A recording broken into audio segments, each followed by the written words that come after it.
This is a two-piece toilet because the tank and the bowl are separate.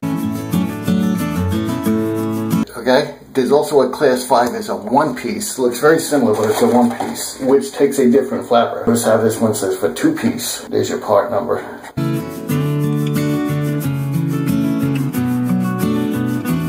Chain length is important, so what I'm going to do is count the links on the old chain. Just make sure the new chain, the clip in the same point. 2, 4, 6, 8, 10, 12, 13 links for the clip.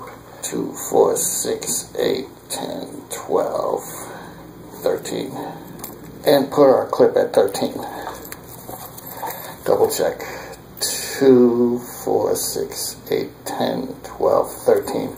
The extra chain, I'm going to leave a link or two off the extra chain, just so it doesn't get tangled on anything in the future. The seat where the flush valve seals, it's down there. You're just going to want to rub a finger around it because a lot of times the old flappers, when they get disintegrated, some of the rubber may stick on that seat. And when you put the new flapper in, you're going to get a bad seal.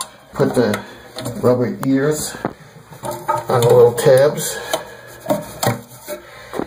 And we're going to hook our chain.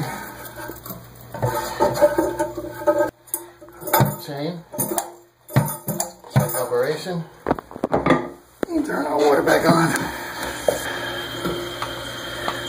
You check here that it's not leaking at the shaft, because a lot of times these old valves, they hardly ever get used. So when you do use them, sometimes they drip there, so we want to double check. I will annotate right here, link to another video I have. If yours is dripping or leaking, just going to let it fill up. Check for proper operation. Thanks for stopping past my channel, The Handyman Zone. If I helped you out in any way, leave a comment in the box, rate the video, and subscribe as long as you're here. I'm Dino Pinch. This is my Handyman Zone. All kind of household repairs, plumbing, electric, carpentry, whatever's broken in the house. See you later, YouTube.